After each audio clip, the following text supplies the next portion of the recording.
Bismillahirrahmanirrahim. Assalamualaikum warahmatullahi wabarakatuh. Apa kabar semuanya? Sehat? Sehat. Alhamdulillah ya. Oke, kegiatan kita pada hari ini yaitu pembelajaran bimbingan dan konseling, layanan bimbingan dan konseling dengan materi mengenali potensi diri. Ya, sudah tahu potensi diri Anda? Hah? Belum tahu ya? Ya. Tahu caranya mengenali potensi diri? Ada ya. Nah, hari ini Pak Guru akan memberikan Anda salah satu cara ya, tetapi bukan ini cara yang saklek gitu ya. Ini salah satu cara. Banyak cara sebenarnya. Salah satunya kemarin sudah pernah tes psikologi. Ya, sudah pernah lihat hasilnya? Sudah pernah dibagikan? Oke lah, ya nggak apa-apa. Nah, salah satu caranya yaitu adalah dengan kuadran karakter. Tahu kuadran karakter? Tidak tahu? Ya. Tahu otak manusia? Ya, oke. Tahu otak manusia ya? Otak manusia itu terbagi menjadi berapa? Dua. Otak kiri dan otak kanan. Apa hubungannya dengan kuadran karakter? Kalau kuadran itu apa? Kuadran itu adalah pembagian menjadi 4 ya, tetapi otak kita terbagi menjadi 2, otak kanan dan otak kiri. Oke ya. Nah, sekarang ada salah satu cara sederhana untuk mendeteksi ya. Memang sebenarnya kita di dunia ini diciptakan dengan otak yang sama ya, otak yang sempurna ya, tetapi ada otak yang dominan mengendalikan diri kita ya, mengendalikan karakter kita. Nah, hal yang dominan ini yaitu berpengaruh dari otak kita ya. Otak kanan mengendalikan diri kita atau tubuh kita bagian kiri atau kanan? Otak kanan mengendalikan tubuh kita bagian kanan. Alasannya? Tidak tahu. Ya, otak kiri mengendalikan tubuh kita bagian kanan. Ya, alasannya? Selang-seling. Tahu dari mana? Tahu aja gitu ya. Salah-salah. Ya, kalau dari teori ahli ya, saya lupa namanya. Tetapi kalau teori dari ahli, memang otak kanan mengendalikan tubuh kita bagian kiri. Otak kiri mengendalikan tubuh kita bagian kanan. Cara mendeteksinya bagaimana? Ya. Nah, sekarang satu contoh ya. Tangannya ke depan. Tangannya ke depan ya. Luruskan. Atau berdiri. Ya. Tangan ke depan ya. Tangkupkan. Sudah? Sekarang perhatikan ibu jari yang mana yang di atas? Ada yang kanan, ada yang kiri ya. Coba sekarang lepas, balik. Kalau tadi di kanan, sekarang ganti di kiri. Gimana rasanya? Nyaman enggak? Nyaman ya. Oke ya.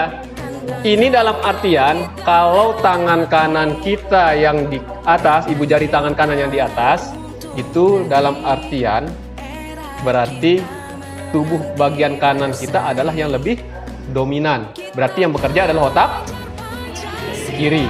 Ya, ini salah satu cara. Yang kedua, ya, yang kedua, yang mana yang dari atas? Ada yang kanan, ada yang kiri ya. Kalau ditukar, tidak nyaman ya.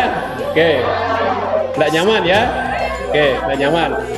Terus, ya, terus yang ketiga dengan duduk. Coba duduk. Nah, kaki yang mana yang biasa sih, yang sering? Nah, ada yang kanan, ada yang kiri. Ya, itu salah satu cara ya, secara sederhana untuk mendeteksi otak kanan dan otak kiri. Nah, di kuadran karakter ini nanti otak kita akan dibagi menjadi 4. Ya, dibagi jadi 4. Otak kanan bagian depan, otak kiri bagian belakang. Otak kiri bagian depan dan otak kiri bagian belakang. Ya. Apa pengaruhnya? apa kaitannya dengan mengenali potensi diri? Sekarang kita lihat tayangannya. Oke. Nah, ini adalah otak manusia. Ya. Otak kiri biasanya orangnya tertib, logis, logika, mandiri. Otak kanan lebih cenderung ke easy going, kreativitas, gaul.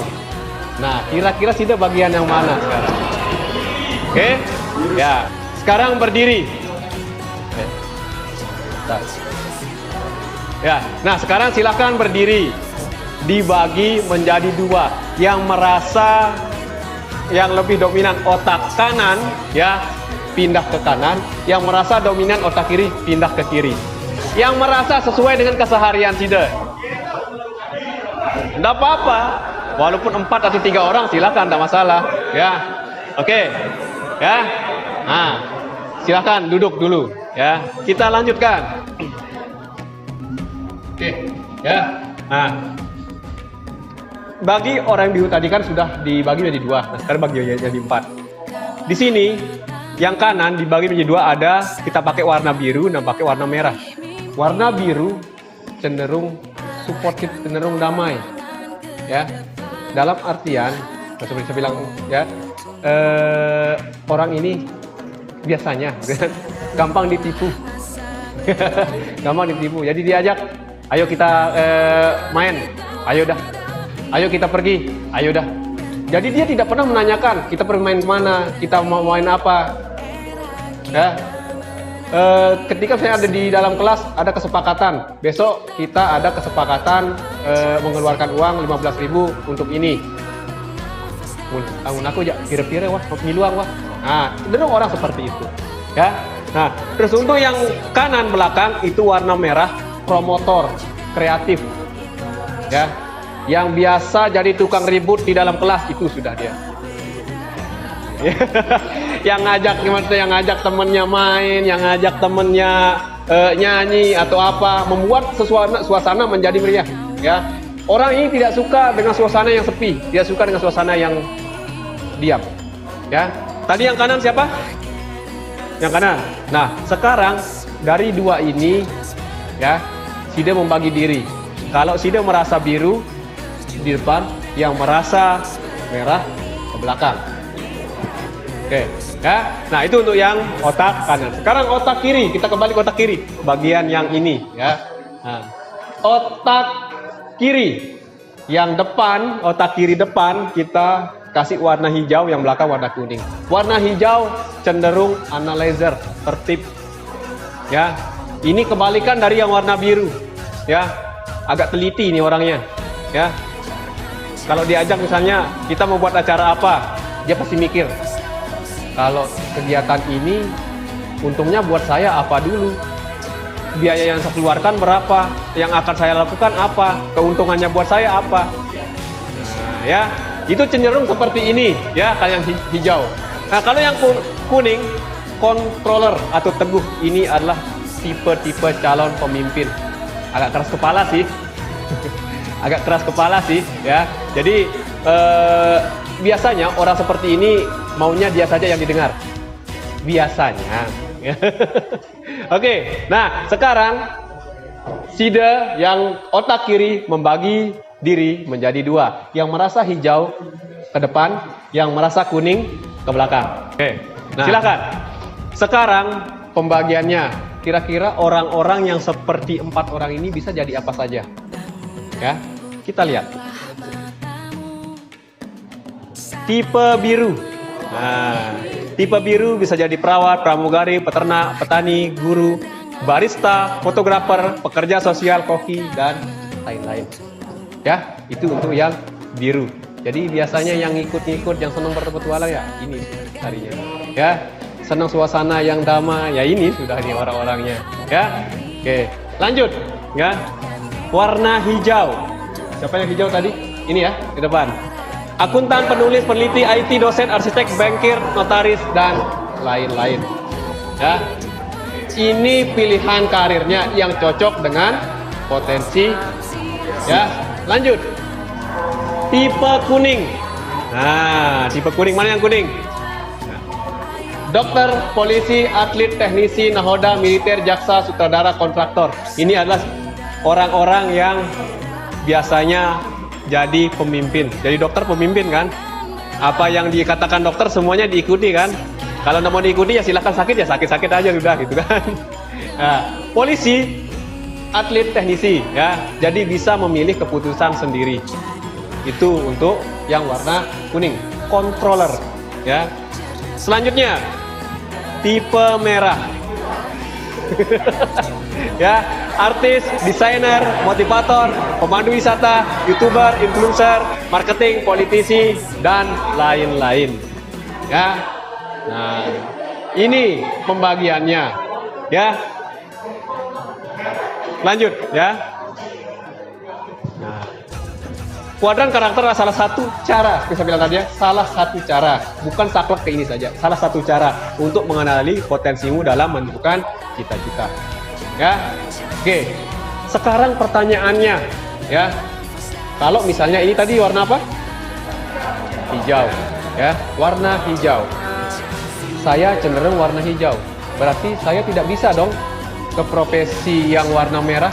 Saya tidak bisa dong ke profesi yang warna kuning. Apakah seperti itu? Tentu saja tidak. Ya, seperti saya bilang tadi di awal, otak kita terbagi menjadi, otak kita itu terbentuk lengkap. Ya, lengkap kiri kanan depan belakang lengkap. Ya, jadi setiap sifat itu secara alamiah sebenarnya sudah ada di diri kita. Ya, sudah ada di diri kita. Tetapi, ya, ada memang yang lebih dominan pada diri kita. Ya, kalau misalnya tadi yang warna hijau mau jadi polisi, bisa-bisa saja. Ya, mau jadi dokter, bisa-bisa saja. Yang mana yang akan dikuatkan? Mana yang akan dilatih? Tentunya yang warna kuning. Kuning itu otak bagian kiri belakang.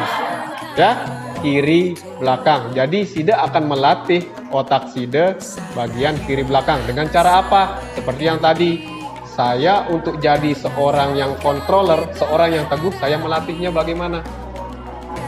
Ya, saya melatihnya tentunya dengan latihan-latihan. Saya harus belajar memimpin, saya harus belajar mengambil keputusan, saya harus belajar disiplin. Ya, jadi seperti itu. Ya, jadi bukan hal yang tidak mungkin Sida bisa mengambil profesi sesuai dengan, di luar dari potensi Sida, tetapi itu juga harus dilatih. Ya, bisa dipahami? Oke, ada pertanyaan? Silakan. Ada yang mau bertanya? Oke, ya. Kalau memang tidak ada pertanyaan, ya, sekarang kita berefleksi. Ya. Berefleksi, saya minta satu perwakilan putra, satu perwakilan putri, satu cewek, satu cowok. Ya. Nah, silahkan kasih pendapat mengenai materi kuadran karakter ini. Bisa? Ya. Nah, silakan. Siapa? Ya. Siapa? Ya, Eril. Ya, sama Dinda. Oke. Eril dulu, silakan. Silakan. Nah, kalau menurut saya pribadi ya, kan kata Pak Guru tadi ada banyak cara untuk mengenali potensi diri kita. Betul. Tapi kalau menurut saya pribadi, cara ini sangat ngena banget sama saya, karena kayak sesuai dengan apa yang saya pilih gitu, sesuai juga dengan apa yang saya niatkan gitu. Nah, ya emang minatnya Eril apa itu? Nah, ya emang minatnya Eril apa itu nih? Kan sukanya juga kayak apa ya, edukasi gitu Pak Guru, terus cita-citanya juga mengena gitu. Ya, oke. Yang lain ada yang sama dengan Eril? Sama ya, oke. Kayak Anda sama ya, mungkin masih belum mengena ya. Oke, nah sekarang dari Dinda. Kalau pendapat Dinda, kan Dinda pilih tadi otak sebelah kiri yang warna hijau. Tapi minat Dinda nggak ada di sana, bertentangan sama yang di otak kanan. Ya. Kenapa? Nggak tahu. Berbeda ya? Iya, berbeda. Apakah tadi pilihannya salah atau bagaimana? Pilihannya sih benar, tapi yang kayak kan kalau di warna hijau itu sebagai dosen IT, itu tapi enggak, minatnya bukan di situ. Ya malah di otak kanan warna biru. Dalam artian berarti Sida harus melatih potensi Sida untuk mencapai cita-cita yang bisa kira-kira? Bisa. Coba ya. Caranya kira-kira bagaimana? Masih dicari ya. Oke. Ya, ada yang bisa bantu Dinda mungkin ya untuk menemukan cara ya melatih otak mana untuk menemukan ya kecocokan dengan minatnya. Ada yang bisa? Oke, belum ada? Ya, nggak apa-apa ya. Oke dah, nanti Dinda, nggak apa-apa kalau misalnya nanti mau lebih dalam lagi, ini kita ada bimbingan atau konseling individu nanti di ruang BK Pak Guru, bisa kok kita tindak lanjut di sana. Oke, kalau memang itu ya yang sudah dipahami ya, yang lainnya sepakat dengan apa yang disampaikan Eril atau Dinda ya, berarti tidak saklek, tidak mesti harus ini ya, tidak mesti harus sesuai dengan bakat saya, cita-cita yang saya inginkan ya, bisa saja berbeda tetapi ada cara untuk melatih itu. Oke, nah kalau memang sudah tidak ada pertanyaan dan kalau memang sudah cukup dengan apa yang saya ingin Dinda, mungkin bisa kita akhiri kegiatan kita. Ya, begitu dari saya. Tetap semangat, tetap belajar untuk mencapai cita-cita ya, potensinya jangan sampai hilang. Oke, sekian dari saya. Assalamualaikum warahmatullahi wabarakatuh.